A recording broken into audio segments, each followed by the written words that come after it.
জামাত ইসলামের একজন কওমি থেকে কনভার্ট হয়ে জামাতে যোগ দেয় একজন মৌলবী দাবি করেছেন যে সাহাবায়ে কেরামের মধ্যে নাকি কেউ আলেম ছিলেন না, নাউজুবিল্লাহ। তাও তারা নেতৃত্ব দিয়েছে।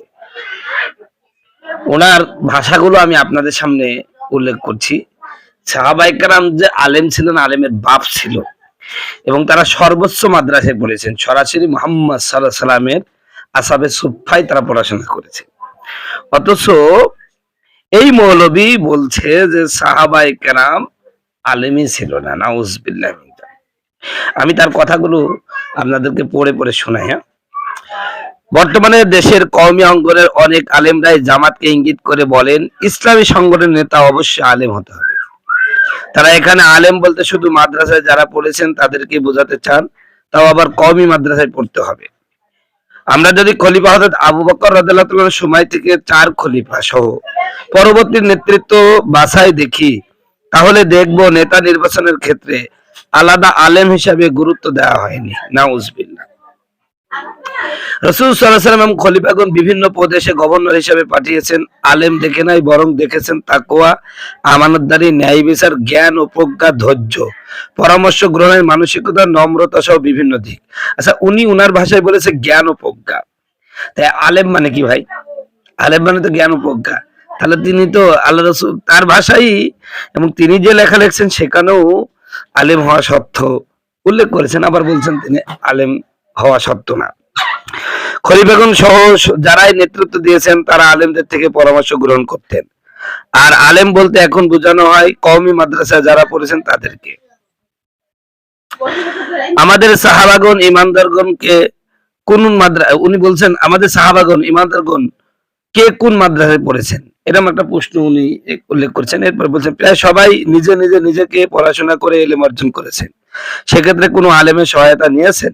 আচ্ছা, রসুলকে আলেম ছিলেন না? রসুল তো আলেম ছিলেন এবং তার সহায়তা নিছে, কিন্তু উনি বলছেন সবাই নিজে পড়াশোনা করে ইলম অর্জন করেছেন।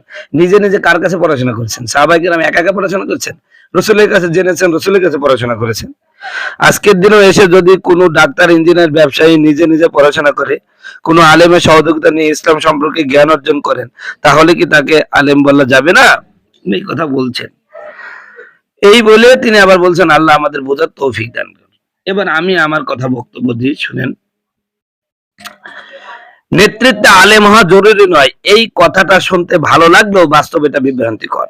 জামাত ইসলাম যে বর্তমান দাবি করছে যে নেতৃত্বে আলেম হওয়া জরুরি নয়, এই কথাটা শুনতে ভালো লাগছে, যে জ্ঞানী হলেই হলো, ইসলাম সম্পর্কে জানলেই হলো, আলেম হওয়া জরুরি নয়, এটা শুনতে ভালো, কিন্তু এটা একটা বিভ্রান্তিকর। খোলাফায়ে রাশিদিন তারা কেউ আলেম ছিলেন না, এটা বলা মূর্খতার পরিচয়, ইতিহাস বিকৃত। তারা সরাসরি রাসূল সাল্লাল্লাহু ছাত্র, অর্থাৎ সর্বোচ্চ আলেম। দ্বিতীয়ত, ইসলামী নেতৃত্বে শুধু ভালো মানুষ হওয়া নয়, শরিয়া বুঝে সিদ্ধান্ত নেওয়ার দায়িত্ব। জ্ঞান ছাড়া নেতৃত্ব মানে অন্ধ চালক দিয়ে গাড়ি চালানো। তৃতীয়ত, ইমাম আবু হানিফা রাহিমাহুল্লাহ এবং অন্যান্য ইমামরা নিজে আলেম হননি, তারা কঠোরভাবে শিক্ষা গ্রহণ করেছেন, যা আজকের মাদ্রাসা ব্যবস্থার মূল ভিত্তি। অতএব এই যে হাসান নোমানি যে একটা কথা বললো যে নেতৃত্বের জন্য আলেম হওয়া জরুরি না, সাহাবায়ে কেরাম আলেম ছিলেন না, নাউজুবিল্লাহ, এটা সম্পূর্ণভাবে তার নির্বুদ্ধিতা, তার পড়াশোনার কম বক্ত এবং মানে স্বল্পতা, পড়াশোনার স্বল্পতার কারণেই মূলত এই বক্তব্যগুলো তিনি এনেছেন। সম্মানিত বন্ধুগণ, আমার ভাইয়ের, আমার প্রত্যেকটা সাহাবাই আলেম ছিলেন, প্রত্যেকটা সাহাবী জ্ঞানী ছিলেন, প্রত্যেকটা সাহাবী তাকওয়াবান ছিলেন, প্রত্যেকটা সাহাবী ন্যায়পরায়ণ ছিলেন। আল্লাহ রাসূল বলেছেন আসহাবুকান নুজুম ইক্তাদাইতুম ইহতাদাইতুম। আমার সাহাবীরা নক্ষত্রের সমতুল্য, যাকে অনুসরণ করবে তাকে হেদায়েত পাবে। অতএব তারা সর্বোচ্চ আলেম ছিলেন, আর সাহাবায়ে কেরাম সর্বোচ্চ আলেম। এটা শুধুমাত্র মানে জৈদুমধু আলেম না, সাহাবায়ে কেরাম হচ্ছে সর্বোচ্চ আলেম, আমাদের দলিল।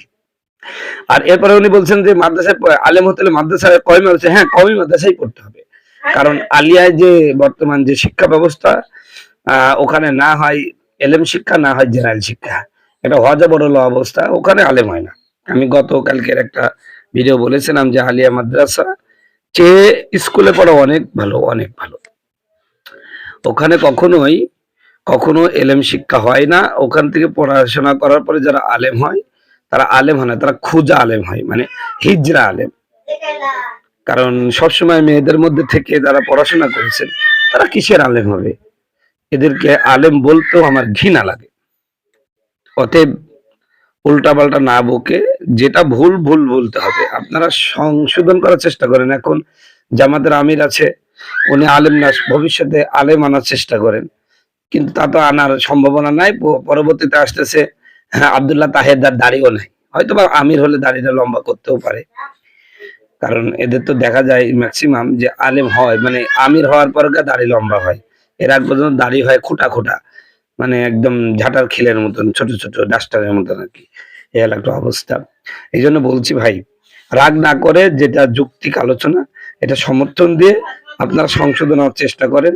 ভবিষ্যতে ভালো কিছু করবেন। কিন্তু কোন বিষয় আলোচনা করলেন আর আপনারা লেজে গরম মানে এমনি সেইভাবে খেপে উঠলেন, এগুলো করার চেষ্টা করেন না।